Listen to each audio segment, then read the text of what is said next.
దీన్ని ఏమంటారంటే ప్రకటన గ్రంథాన్ని ప్రత్యక్షత గ్రంథం అంటారు. ప్రత్యక్షత గ్రంథం అంటే ప్రత్యక్షత అనగా అర్థం ఏంటంటే ముసుగు తీయబడుట.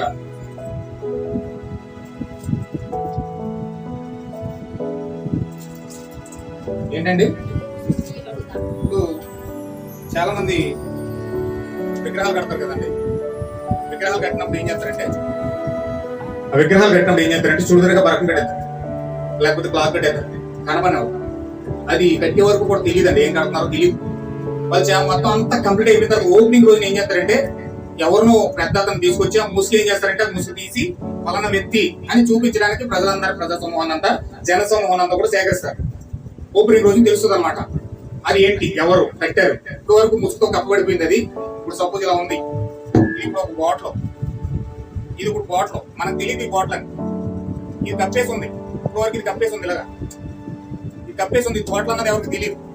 అయితే ఇప్పుడు నేను దీని వచ్చి ఎప్పుడైతే ఈ క్లాత్ ముసుగు తీసానో ఇది అందరికీ తెలుస్తుంది బాటిల్ అని. హల్లెలూయా.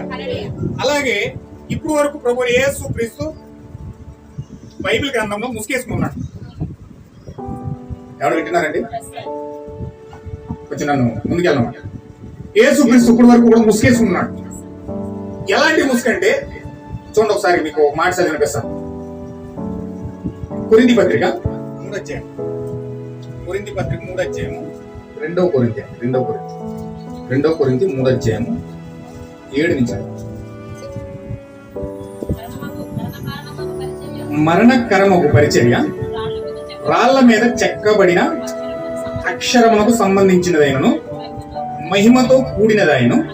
అందుకే మోషే ముఖం మీద ప్రకాశించుచుండిన ఆ మహిమ తగ్గిపోయినదైనను ఇశ్రాయేలీయులు అతని ముఖము తేరి చూడలేకపోయారు. ఇట్లుండగా ఆత్మ సంబంధమైన పరిచర్య ఎంత మహిమ గలదైనను శిక్ష విధికి కారణమైన పరిచర్యయే మహిమ కలిగినదైతే నీతికి కారణమైన పరిచర్య ఎంతో అధికమైన మహిమ కలదగును. అంటే ఇక్కడ 2 పరిచర్య కోసం మోసే వివరిస్తున్నాడు చూడండి.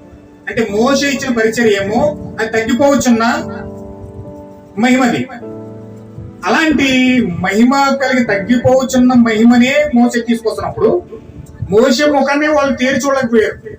చాలా మంది మోసే సీనాయి పర్వతం నుంచి వస్తా ఉంటే, మోసే దయచేసి నీ ముఖం మీద ముసుగేసుకో, మేము నీ ముఖాన్ని చూడలేకపోతా ఉన్నాం, దయచేసి నీ ముఖాన్ని ముసుగేసు అని చెప్తే మోసే వాళ్ళందరినీ చూసి ఆ ముఖాన్ని దాచుకున్న ముసుగేసుకుని దాచుకోవాల్సి వచ్చింది ముఖం. ఎందుకంటే అలా అంత మహిమతో